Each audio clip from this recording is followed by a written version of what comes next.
Welcome back, and this is season 10 of Grand Arena, match 1 for me.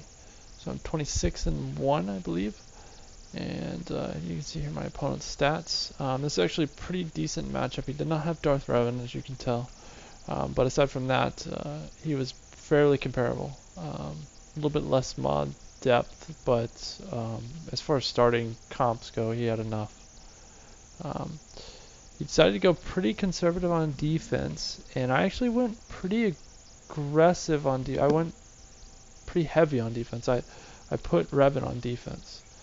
And so here I'm trying out the new Finn to see if I can kind of make this work, and I kept thinking, oh yeah, you know, I can run this. I got days, I got plenty of regen as far as protection and health, no problem. It should be pretty easy. But his team actually, you'll see here, it kind of surprises me a little bit. They hang around a little longer than I like. So I don't end up with as many points as I would have preferred. I do not have the Zeta on Finn. Finn's leadership. All he's giving is I say all, but he's giving 60% offense, defense, and potency. So here I forgot that Holdo's has an Omega on her heal, which gives 20% protection back too, and I should have used that a little more frequently than I think I did. This is an interesting comp though. I'm kind of looking at it as a defensive comp now because they have 3 taunts basically, and so you can really hide Rey and maybe Resistance Trooper behind those 3 taunts, and they just chain it around it. And it has a lot of regen, you know, so I think it's a good offensive team, but I also think it could potentially be a defensive team now. It's something that I'll experiment with in the future, especially since I already have so much invested in these guys.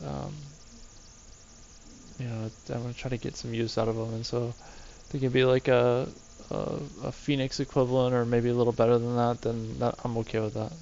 It's a decent gate, you know, for a position on defense. So you see I'm working right here. I should have used, okay, so I did use, I get some protection back. Just didn't end up as clean as I really wanted it to be. I wanted to end up with full protection here, really clean. I did want to save Resistance Trooper, otherwise I would have ran Resistance Trooper with this team. I wanted to save him for my JTR. I kind of had pre-planned what I was going to go into this with, and so I didn't know what he had in the back line, and so my goal here was to explore and figure out what he had back there, because he wasn't showing anything big up front, so I thought for sure he put something big on the back line, and we'll see here what he did put. So yeah, I'm able to get full health, but not full protection on anybody but Finn, I think.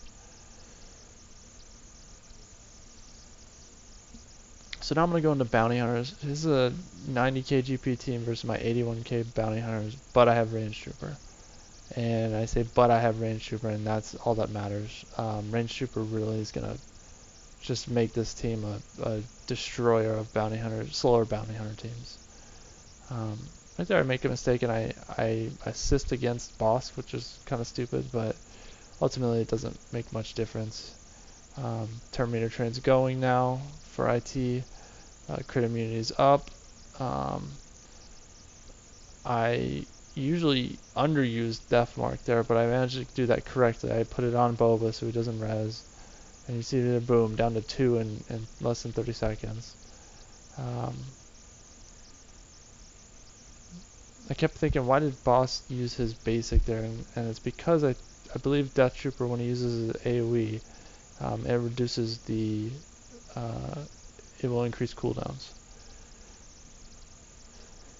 So you see I'm wrapping that up. So I'm really happy. I usually put this team on defense, and they really serve me well on offense. So like full protection, full health, 12k difference in GP, and they were able to clean that up pretty easy. So I see back here he has Rogue One on the back line, so I'm like, okay, excellent. You know, that's good. It's not Traya, it's not Revan. Those are the ones I was kind of waiting to see, because I was saving CLS and Darth Revan for those. Um, and so I didn't have much else other than that. You see my roster here. I really didn't have much. I basically planned to be 100% successful with maybe a couple garbage teams to clean up. So if I made a big mistake on any of these fights, I would have definitely paid.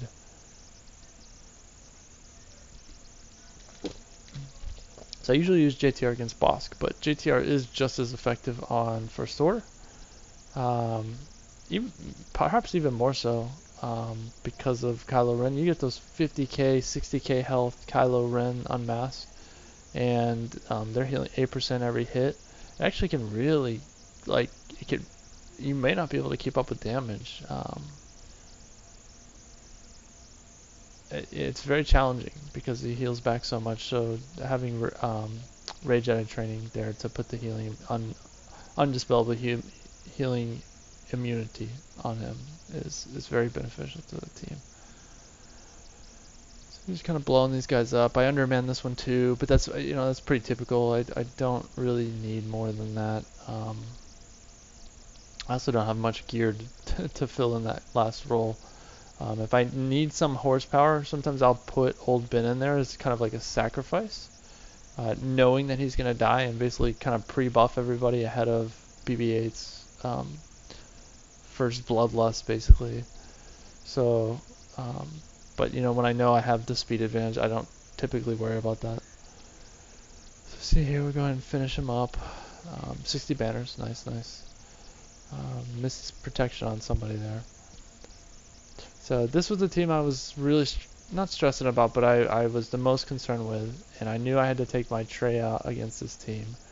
And I was trying to put together, in my mind, you'll see, I actually used one of my kind of like fallback teams here. Palpatine, Vader, I usually run that as a separate team with the Palpatine lead. And, but I didn't want to run just the Triumvirate. I didn't have faith that I personally had the skill to do it.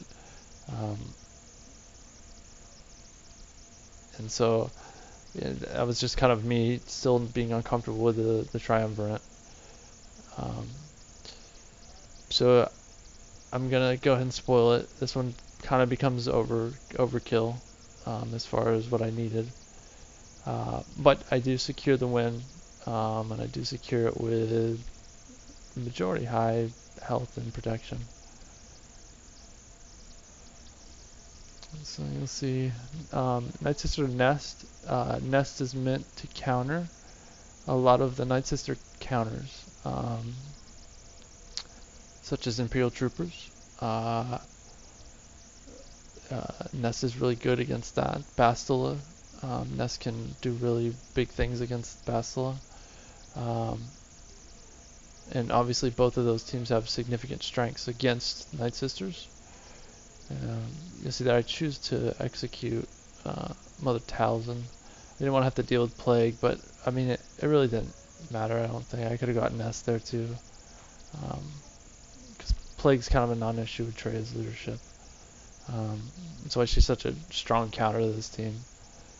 It stinks sometimes in Territory Wars to have to eat your Traya team for Night Sister, but it's just it's a safe, secure counter where you don't leave. You don't really have to worry about missing. Can't really say that with a lot of counters to Night Sisters, especially Night Sister Nest. So just working through here, pretty much writings on the wall. His Nest is ramping up. Boom, there you go, 60k, nice. And I'm going to, I think I was thinking here I could get full protection on Vader. I was trying to try that little trick where you kind of fool it into thinking you have full protection. But it didn't matter, he got countered, so. Alright. So now he got his backline. Ewoks. Oh, here I breathe a sigh of relief. He did have a pretty solid Revan, a pretty stout Revan, and so I thought for sure he would put that on defense. So you see I immediately jump in, I've sent that buyer, let's do it. This team is not modded. As of this Grand Arena, I did not remod my Darth Revan in time, so they're serviceable, but it is not my current mod setup, which is my arena mod setup. It's serviceable. It's definitely like third or fourth tier mods, but you know the team is offense based, so once you get the speed going and once you get the debuffs going, you're generally pretty good with it. There you go, 62 banners, full health, full protection, all three of them. Easy win. He had a very slow Poplu there. It was going to be easy regardless.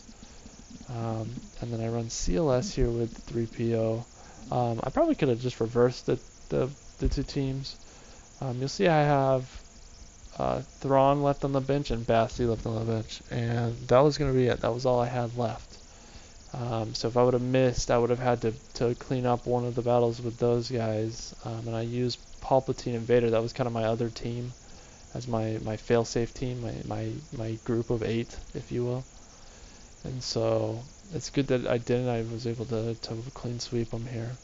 And I did okay on points. I could have done a little better, but overall, didn't leave a lot on the table.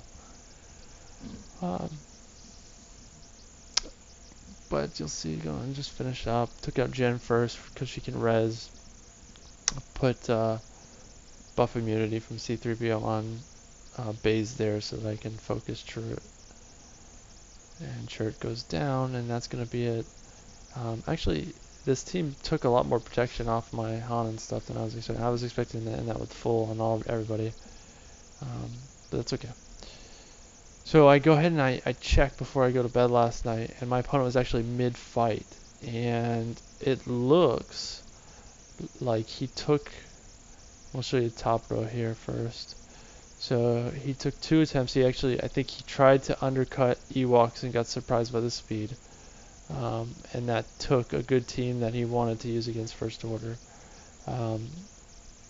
But here, he actually was engaged in my Revan. I think he went Revan on Revan and he got my Jolie. He tried to CLS it, and he missed. And he had to ended up bringing in Traya for that, I think. And then he also turn meter loaded my Night Sister's Nest, which, that pretty much, once you do that, you're done. You're just not going to make it through that team. So overall, that was really good. Very happy. You see I have Bosk here on the back line, a very fast Bosk, which I don't think he would have been able to keep up with. So looks like I'm going to take down the 27th win. I'm expecting some good matches against my next opponents. With